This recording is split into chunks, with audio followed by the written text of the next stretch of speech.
So I spent about 6 months in Mali, West Africa a few years ago and really haven't forgot that experience. I talk about it probably every day, probably more than I should, but it's just, it really impacted the way that I see myself in Nebraska and the conversations that I'm able to have with other people.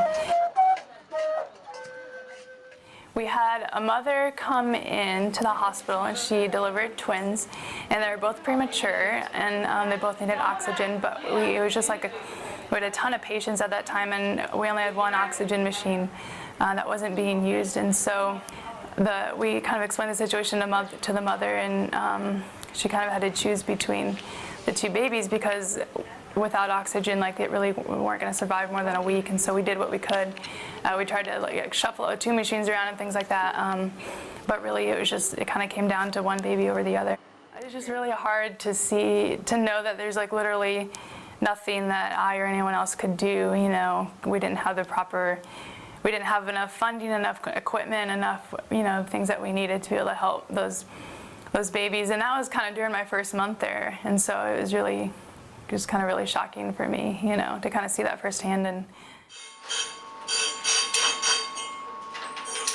the World Energy Project was founded about 1.5 years ago, and it's an organization made of students that installs renewable energy systems in the developing world. And it really was born out of my experience in Mali, and like I said, just seeing how solar panels and small systems can really impact a community. And so I really wanted to share that experience with my fellow engineering students so that they could also see that their engineering education can really make a big impact in other places around the world. It really just started with about, I think, 5 or 6 of us brave souls, and we kind of met once a week for about a year, raised some money, and then our first trip was this past summer. So about 6 of us went to Mali, and then we sent another couple of people to Kenya to do an assessment trip there.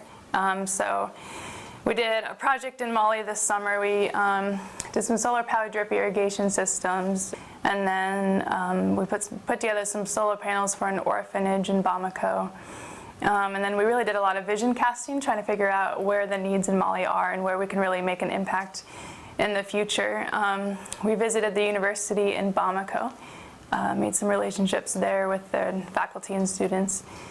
And so now we're in our second year, and we've got about 30 or 40 students. We've got 3 projects lined up for this summer, another one in Mali, one in Kenya, and then one in Zambia. Just realizing that the things that I learn in school can really affect other people's lives. Like the way that we design a well will keep it more clean, which will save more lives and enable more kids to grow up to see their 5th or 6th birthday.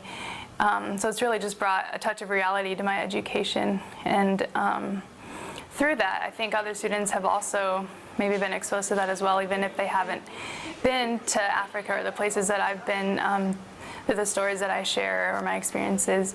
I think they've also kind of gotten a little bit of a glimpse of what it's like to live in Africa or other places in the world as well.